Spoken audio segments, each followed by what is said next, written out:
ఈ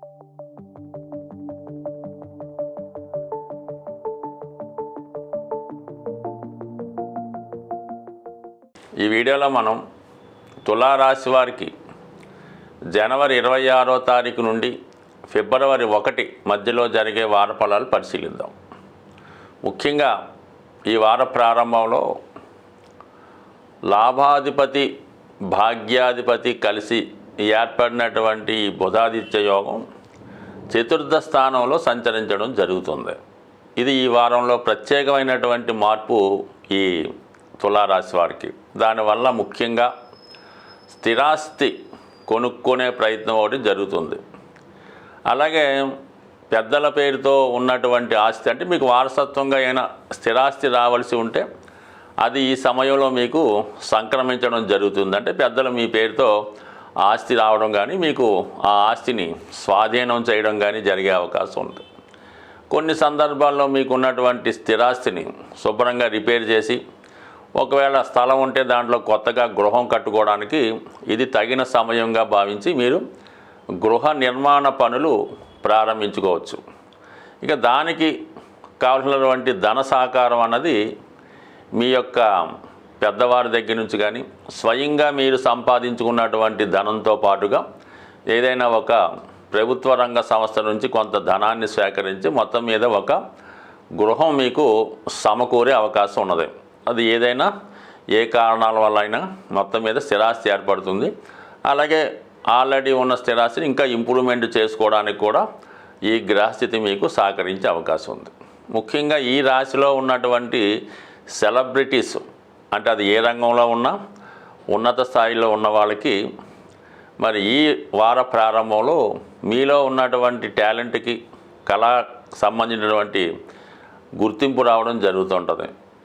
పెద్ద సంస్థల్లో మీకు అవకాశాలు రావడం, అలాగే గొప్ప పేరున్నటువంటి డైరెక్టర్లు మీలో ఉన్నటువంటి ప్రతిభను గుర్తించి మీకు అనుకూలంగా వారు కథలు తయారు చేసుకొని మిమ్మల్ని ఎలివేట్ చేసే ప్రయత్నం చేస్తూ ఉంటారు. అంటే సినిమా రంగం కానీ సీరియల్స్లో కానీ ఉన్న వాళ్ళకి కొత్త కొత్త అవకాశాలు రావడం జరుగుతుంది. గతంలో మీరు సంపాదించినటువంటి వేతనం అనుకోవచ్చు, రెమ్యునేషన్ అనుకోవచ్చు, రోజు సంపాదించే ధనం ఊహించని విధంగా పెరిగే అవకాశం ఉన్నది. ముఖ్యంగా ఇది ఈ కళారంగంలో ఉన్న వాళ్ళకి అనుకూలిస్తుంది. ఇక సాఫ్ట్వేర్ రంగంలో ఉన్న వాళ్ళకి కూడా కొత్త కొత్త అవకాశాలు రావడం జరుగుతూ ఉంటుంది. ఇంచుమించుగా మనకి ఈ 29, 28 తారీఖుల్లో ఈ శుక్రగ్రహం 6వ స్థానమైనటువంటి ఉచ్చ స్థానంలోకి వెళ్ళడం జరుగుతూ ఉంది. అంటే శుక్రుడు ఎప్పుడైతే బలవంతుడు అవుతాడో ఆటోమేటిక్గా మనకి ఈ తులారాశి వారికి వారిలో ఉన్నటువంటి నేమ్ అండ్ ఫేమ్ పెరుగుతుంది, ధైర్యం పెరుగుతుంది. ముఖ్యంగా ఆర్థిక పరంగా చాలా విలాసవంతమైనటువంటి జీవితాన్ని గడిపే విధంగా వారు డ్రెస్ కోడ్ విధానంలో అయితేనే, వాళ్ళు తినే ఆహారం అయితేనే, ప్రయాణించే వాహనం అయితేనేమి, స్టే చేసినటువంటి హోటల్స్ అయితేనేమి చాలా కంఫర్టబుల్గా చాలా లగ్జరీగా ఉండే అవకాశం ఉంది మరి శుక్రుడు ఉచ్చస్థానంలోకి వెళ్ళడం వల్ల. అలాగే వీళ్ళలో ఉన్నటువంటి టాలెంట్ పెరుగుతుంది, విజయ అవకాశాలు కూడా రావడం వల్ల చాలా ఆకర్షణ శక్తి మీలో పెరగడం వల్ల ముఖ్యంగా ఇందులో ఉన్నటువంటి ఈ రాశిలో జన్మించినటువంటి స్త్రీలకి ఎక్కువ ఆకర్షణ శక్తి పెరగడం వల్ల అనేక విధాలుగా మీకు అవకాశాలు రావడం జరుగుతూ ఉంటుంది. అయితే అక్కడ ఉన్నటువంటి రాహుతో కలిసి ఉండడం వల్ల ఈ రాహు ఏంటంటే ఒక విధంగా మాయాగ్రహం అవటం వల్ల ఏంటంటే ఎక్కువగా సినిమా ఇండస్ట్రీలో ఉన్నవారికి, ఫ్యాషన్ డిజైనింగ్లో ఉన్నవారికి, సాఫ్ట్వేర్ రంగంలో ఉన్న వాళ్ళకి చాలా వరకు అవకాశాలు రావడం జరుగుతూ ఉంటుంది.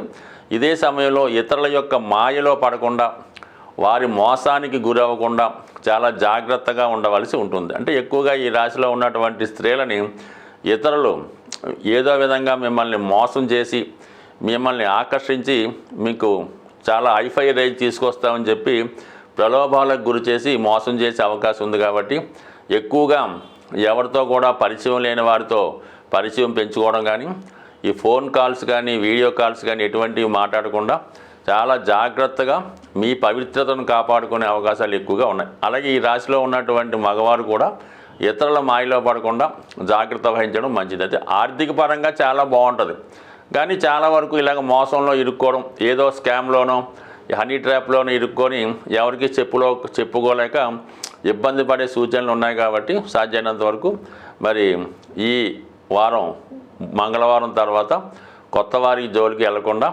అక్కలేని విషయాలు కలజేసుకోకుండా జాగ్రత్తగా ఉంటే మంచిది. స్వస్తి. సాధారణంగా గోచార ఫలితాలు అబ్జర్వ్ చేస్తున్నవారు, దాన్ని ఫాలో అవుతున్నవారు కేవలం మనం చంద్రగ్రహ గమనం ఆధారంగా, అంటే మీ యొక్క రాశి చంద్రుడు అవటం వల్ల ఆ రాశికి ఇతర గ్రహాల సంచారం వల్ల మీ యొక్క గోచార ఫలితాలు చెప్పడం జరుగుతూ ఉంటుంది.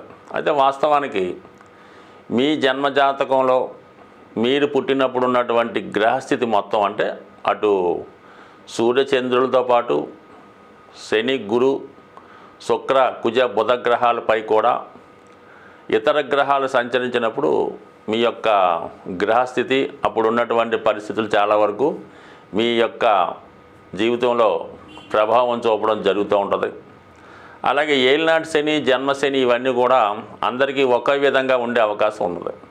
సుమారుగా ప్రస్తుతం మీనరాశి వారికి ఏలినాటి శని జరుగుతుంటే ఆ రాశిలో ఒక చంద్రుడే ఉన్న వాళ్ళకి ఒక విధంగా, చంద్రుడితో పాటు గురుగ్రహం ఉన్న వాళ్ళకి ఒక విధంగా ఉండే అవకాశం ఉంటుంది. కాబట్టి ఏదైనావి ఒక పాలసీగా సింపుల్గా ఒక మార్గదర్శకంగా తీసుకోవాలి తప్ప ఇవే ఖచ్చితంగా జరుగుతాయని రూల్ లేదు. చంద్రుని బట్టి, రవిని బట్టి, లగ్నాన్ని బట్టి, గురువుని బట్టి కూడా గోచార ఫలితాలు ఉంటాయి. కాబట్టి మరి ఎవరన్నా దీర్ఘకాలిక సమస్యలతో ఉన్నవాళ్ళు, ప్రస్తుతం ఉన్నటువంటి పరిస్థితులకి ఎదురేతలేక ఇబ్బంది పడుతున్నవారు స్వయంగా మీ యొక్క వ్యక్తిగత జాతకాన్ని పరిశీలించుకొని అప్పుడు జరుగుతున్నటువంటి దశ అంతర్దశలకి బట్టి ఈ గోచారం కూడా సపోర్ట్ చేస్తూ ఆ ఫలితాలు నిర్ణయించుకొని ఏదైనా దోషాలు ఉంటే ఆ గ్రహానికి సంబంధించినటువంటి పరిహారాలు చేసుకొని ఒక దైవ మార్గంలో, అంటే ముఖ్యంగా ఈ పరిహారాలు కూడా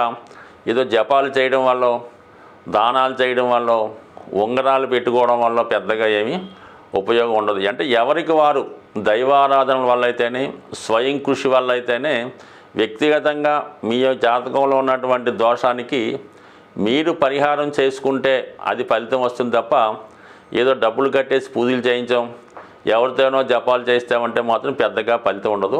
ఏదైనా మీ జీవితాన్ని, మీ జాతకం మార్చుకునే శక్తి మీ చేతుల్లోనే ఉంటుంది. కాబట్టి దానికి మీరు ఎన్నుకోవాల్సిందల్లా ఒక సరైనటువంటి గురువుని, ఒక మార్గదర్శకుని ఎన్నుకుంటే అది మీ యొక్క జీవితం మంచి మార్గంలో పడే అవకాశం ఉంది. స్వస్తి.